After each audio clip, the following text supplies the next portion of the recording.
Dr. Colette Pierce Burnette became Huston-Tillotson University's first female president and chief executive officer in 2015.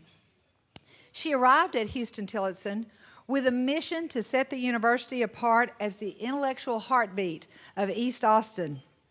One way of putting the university on a path toward becoming that heartbeat is a set of core values by which she leads and expects her community of scholars and educators to lead. These values are ideal, and I bet you'll hear something about them shortly. Integrity, diversity, excellence, accountability, and leadership. In addition to leading Austin's oldest institution of higher education, Dr. Burnette is generous with her time. She serves on numerous local boards and committees, including the Mayor's Task Force on Institutional Racism and Systemic Inequities, Girl Scouts of Central Texas, the Greater Austin Black Chamber of Commerce, the Greater Austin Chamber of Commerce, and there's more. She's a member of Delta Sigma Theta Sorority, Inc., and she's also a member of the Austin chapter of the Lynx. A lifelong champion of STEM education, Dr. Burnette serves on the Ohio State University's College of Engineering Advisory Committee. She's a recipient of the university's Outstanding Engineering Alumnus Award, and she sits on the National Association of Schools and Colleges of the United Methodist Church Board. Originally from Cleveland, Ohio, Dr. Burnette is now proud to call Austin home, and we are incredibly grateful to have her here today as a great friend to ACC, one who collaborates with us on nearly a daily basis and works with our students. Ladies and gentlemen, please join me in welcoming Dr. Colette Pierce Burnette.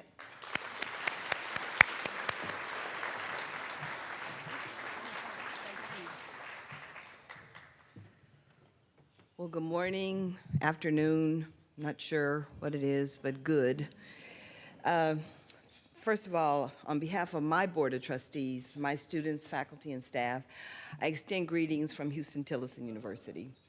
I was and continue to be very humbled and very blessed by the invitation and opportunity to share with you on the occasion of this annual fundraiser. Make sure you text. Listen to me, but text for the cause, pause for the cause, for Austin Community College's Center for Public Policy and Political Studies with the theme, Building Tomorrow's Leaders. I want to extend a special thank you to Director Peck Young and Executive Vice President, my friend Molly Beth Malcolm, for the invitation. They are both on a mission here in Austin, Texas. The mission of the center, which has been scrolling on the screen, for public policy and political studies is to expand knowledge of and participation in political processes and public policy for ACC students in their communities. An academic wrote that. What that means is getting students engaged in creating a high quality of life in the communities that they choose to live in. I always spend time researching an organization for which I am asked to speak. The internet tells me that the center was created to enable Austin Community College students to gain practical experience in learning how government policies are created and executed, and to improve communications between public entities and the people they serve. In this case, the internet is telling me the truth.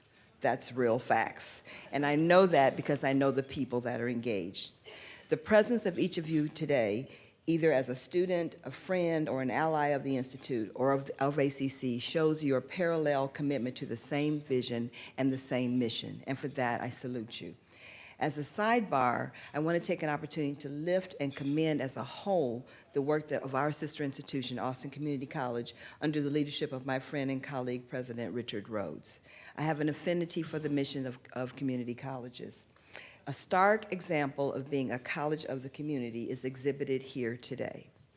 Austin Community College holds a fundraiser on the campus of the University of Texas with the president of Huston-Tillotson University as a speaker.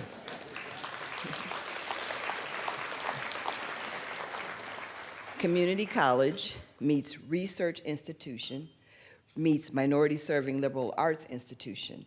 That's building community. That's connecting dots, and that's connecting lives. And Austin Community College, you do that well, so thank you. Now, of course, I'm biased to my own institution. Like Molly Beth said, we are the oldest, we are the best. And I'm very proud of Huston-Tillotson University. We emphasize our core values of integrity, diversity, excellence, accountability, and leadership. We just graduated over 200 students this past Saturday. We called them the Genius Generation. So we graduated another generation of geniuses. I'm very proud of that mission because just like ACC, we don't graduate individuals, we graduate families. And by graduating families, you're building communities, you're building villages, you're building tribes, and you're changing the lives of many, many people, which is the ultimate goal of higher education. And that brings me full circle to our theme. We bring our students to college, we want them to work hard, and we want them to go out and change the world. And the theme today is building tomorrow's leaders. All three of our campuses are buzzing with young activists, scholars, and trailblazers. I'm a strong believer that the key component of building a leader is giving people the skills they need to build a blueprint for their lives. So these remarks are really dedicated or really pointed towards the students in the audience, the young people in the audience, but I think old people, such as myself, or more seasoned people, as my daughter told me the other day, also need to really think through, what is the blueprint for my life? So are you going along just to get along? Are you not engaged, not interested in what is happening around you? Are you subsumed by apathy? And the young people that we saw on the stage earlier from the Student Government Association is clearly not those individuals. They are clearly committed to changing their own lives and changing the lives around them. So they have a blueprint. 6 months before he was assassinated, Dr. Martin Luther King Jr., who lived an exceptionally extraordinary life, he spoke to a group of young people in Philadelphia on October 26 of 1967, and he said, and I quote, "I want to ask you a question, young people, and that is, what is your life's blueprint? Whenever a building is constructed, you usually have an architect who draws a blueprint. And that blueprint serves as the pattern, as the guide. A building is not well erected without a good, solid blueprint. Now, each of you is in the process of building the structure of your lives. And the question is whether you have a proper, a solid, and a sound blueprint," unquote. Dr. King went on to say later in the speech, "I want to suggest some of the things that should be in your life's blueprint. Number one, in your life's blueprint should be a deep belief in your own dignity, your own worth, and your own somebodyness." That's not a word, I looked it up, but Dr. King could say that. Somebodyness. Don't allow anybody to make you feel that you're nobody. Always feel that you count. Always feel that you have worth, and always feel that your life has ultimate significance. Second, in your life's blueprint, you must have as the basic principle the determination to achieve excellence in your various fields of endeavor. You're going to be deciding as the days and the years unfold what you will do in life, what your life's work will be. Set out to do that well. And then I say, my young friends, doors are opening to you, doors of opportunities that were not open to your mothers or your fathers. And the great challenge facing you is to be ready to face those doors as they open. End of quote. Dr. King went on to encourage those young people to study hard, to burn the midnight oil, and don't drop out of school. Don't drop out. Keep going. At the end of the speech, he said, "I understand all the sociological reasons why you should be discouraged and drop out of school, but I urge you that in spite of your economic plight, in spite of the color of your skin, in spite of the situation that you're forced to live in, stay in school.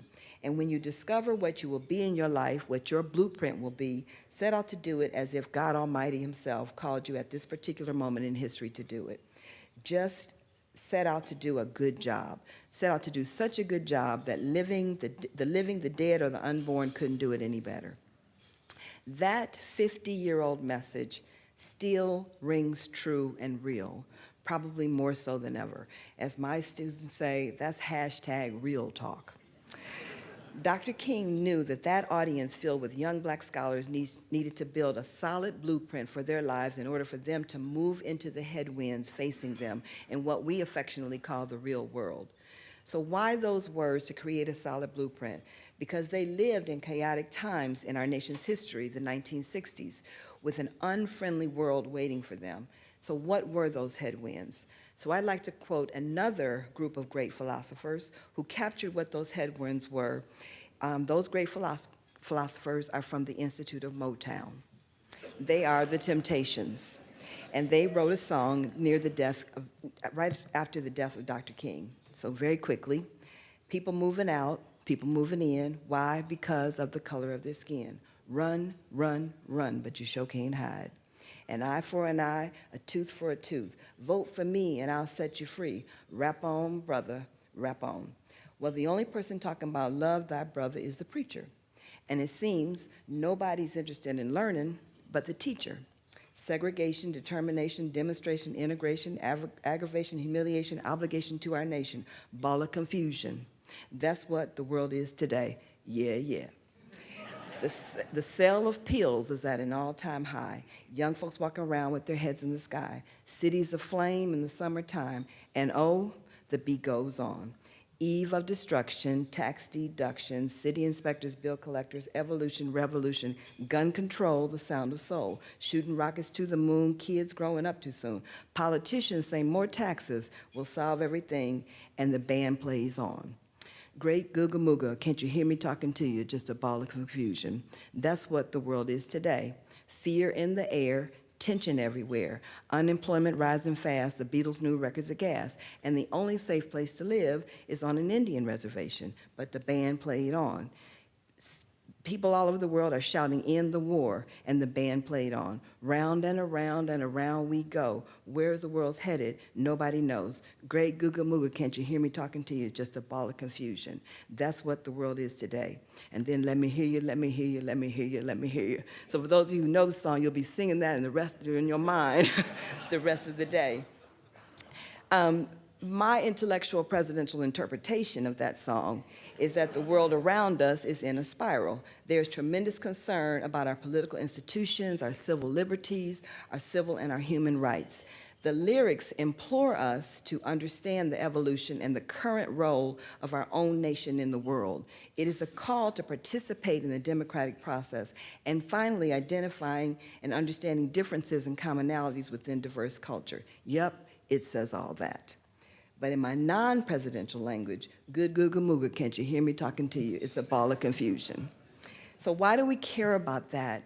Because 50 years later, that song still holds true.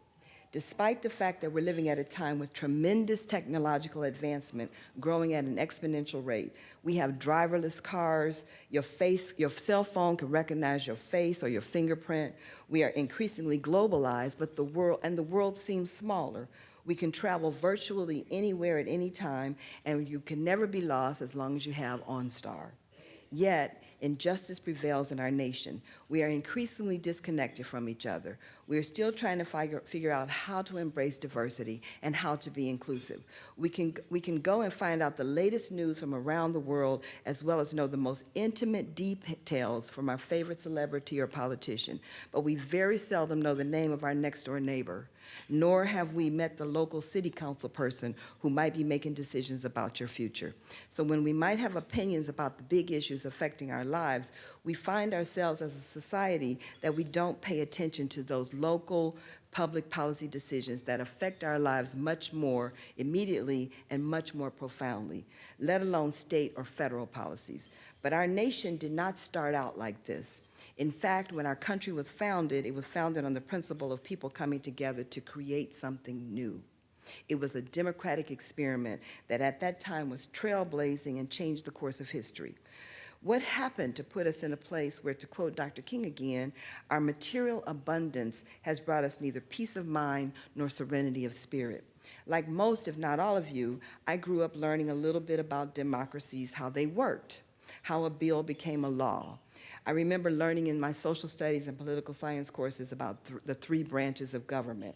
History class taught me about the Constitution and how it was amended so we could all become free and equal under the eyes of the law. And my job, I was taught as a citizen, was to vote, that there's something more that every community needs. And that something more is to decide what truly matters the most. Policies and programs and budgets and actions are all built on values of driving what's most important. So you say, our community values high quality education, equitable health care, safe neighborhoods, et cetera. So why is there still a ball of confusion? I say it's because there's an important question that we must ask ourselves. Not only does a community need to decide what matters most and what it values, but the second question often determines the answer to the first question, and that is, who gets to decide?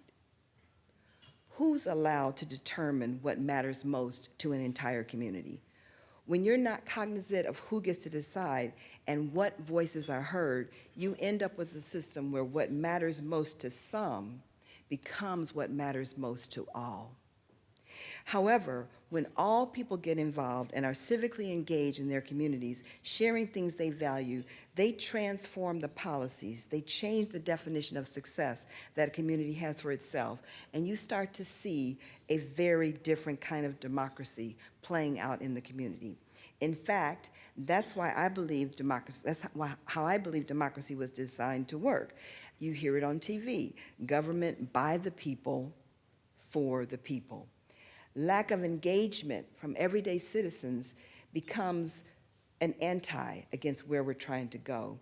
We need leaders with a blueprint, everyday citizens, to guide communities in this effort. And I lived this recently here in Austin, Texas. Something happened to me recently which changed my whole perspective on public policy and civic engagement. I agreed to co-chair Mayor Adler's task force on institutional racism and systemic inequities. I thought, you know, I'm a perfect fit. I'm in a helping profession as a college administrator. I'm a person of color. I am a black female. I used to say I was a black female, but I am a black female. And I have experienced racism and been treated inequitably as a woman and as an African American. But I was feeling pretty good about the work that I was doing, as the president of a minority serving institution, a historically black college. I'd been working to get young people who had been marginally underserved in and out of college. I thought I'd been involved in this work of changing people's lives and felt like I was doing my part in making a difference. And suddenly I found myself engaged in this Austin movement for change and realized that I, as a person, had a lot of growing to do. Over 200 citizens came together in various forums to meet and talk about housing, criminal justice, education, finance, banking, and healthcare. And something started to happen. I saw people coming together who normally wouldn't come together, having conversations that normally wouldn't happen, talking about things in ways that weren't status quo, hard conversations, working their way through oppression Olympics, black versus Hispanics, Hispanics versus whites, people coming together and creating ideas with the opportunity to shape new public policy, building new programs designed to transform lives, people with parallel missions just realizing that they could go farther together. You go fast alone, but farther together. So for a community that had been tainted by a legacy of segregation, it started looking at issues of race and grasped that we really aren't doing a very good job of advancing our community for all. It is a ball of confusion. So every day, citizens came together to have a different conversation and find a new approach to how we deal with race and race-based disparities. Courageous conversations. They weren't all kumbaya meetings. Everybody didn't lock arms and make up and we love each other and everything's going to be all right. But in the very end, a healthier community started to emerge. That task force wrote a report with over 200 recommendations to dismantle racism and systemic inequities. I have seen everyday citizens champion the report, and I have seen change. The future of our communities is not going to be built solely in the halls of our city hall, the state capitol, or even the White House. Change comes from everyday citizens, from the work of the center that we are here to support today. The future is built by everyday citizens like you and I, building a blueprint. So, why can't we advance forward? It's because we make excuses why we don't want to do it. We need a deeper commitment. We find all kinds of reasons why we can't go forward. Excuses like, I'm too busy, I can't get off to work, I hate to study, I have to study, the board meeting is too late and it goes too long, I'll be the only person of color there, I'll be the only white person there, it makes me uncomfortable, nobody really cares about public policy, I don't have time to be civically engaged, I don't have the resources I need, the traffic is too bad. At the end of the day, those are excuses. And to do the heavy lift, we have to move beyond the excuses. We have to be committed as citizens to say that we truly want to advance the lives of all. Because if all don't have an opportunity to prosper, then no one really has the opportunity to prosper. And there are simple things that you can do. You can read to a young one. You can join a board. You can vote down the ballot. You can understand Code Next, the third rail in Austin, and how it affects your life. You can understand the mobility bond and see what happens in gentrification. How does it affect everyday people who don't have a voice or are voiceless? So be a servant leader. Don't laugh or encourage racist jokes or systems. When you look around and everybody looks like you, say something about that. Because if you see something of that nature, say something. If you go back to your own home and you relax in that, you're not a part of the solution. You are not a civic engaged person. Now, I am encouraged because I'm around young people every day, and I'm very inspired by what I see. They are unwaveringly unafraid, and we should not try and squash their voice because they have a heart to change things in their world because they're creating their own future. They have a desire to build their own blueprint. Now, I'm going to close with two things. One is from another great set of philosophers, Harold Melvin, in the Blue Notes. For the young people in the audience, this is a song that was sung by John Legend and the Roots and Common in the documentary about education reform, Waiting for Superman. And we often sing these songs brainlessly, rarely really listening to their lyrics, and art really does imitate life. So my message in this, the message in this song is wake up, everybody. No more sleeping in bed. No more backward thinking. Time for thinking ahead. The world has changed so very much from what it used to be. There is so much hatred, war, and poverty. Wake up all the teachers. Time to teach a new way. Maybe then they'll listen to what you have to say, because they're the ones who's coming up and the world is in their hands. When you teach the children, teach them the very best you can. The world won't get no better if we just let it be. The world won't get no better. We got to change it, you and me. Wake up all the doctors, make the old people well. They're the ones who suffer and who catch all the hell. But they don't have so very long before the judgment day, so won't you make old people happy before they pass away? Wake up all the builders, time to build a new land. I know we can do it if we all lend a hand. The only thing we have to do is put it in our mind. Surely things will work out. They do every time. The world won't get no better. We have to change it, you and me. And then secondly, Dr. King concluded that speech to those young scholars in 1967 with these words, and this is to the young people. If you can't be a pine at the top of the hill, be a shrub in the valley. Be the best little shrub on the side of the hill. Be a bush if you can't be a tree. If you can't be a highway, just be a trail. If you can't be a sun, be a star. For it isn't by size that you win or fail. Be the best of wherever you are. Please continue to support the important work of the Center for Public Policy and Political Studies. 15 minutes goes really fast when you're trying to relay a message, a very important message. We have to be engaged in our public policies and political studies. We have to be engaged in our community. Change will not happen without everyday citizens applying themselves to affect change. It's bigger than coming to an event such as this. It's what you do in your own daily life. I hope to see you on the campus of my university, and I hope to see you laboring in his vineyard. It's hard work, but it's necessary work. It's a heavy lift, but it's hard work. I'm very proud of young people. Our future is in very good hands, their hands. God bless each and every one of you, and truly labor in the vineyard to affect change and to lift the quality of life as American citizens for all Americans. God bless each and every one of you, and thank you.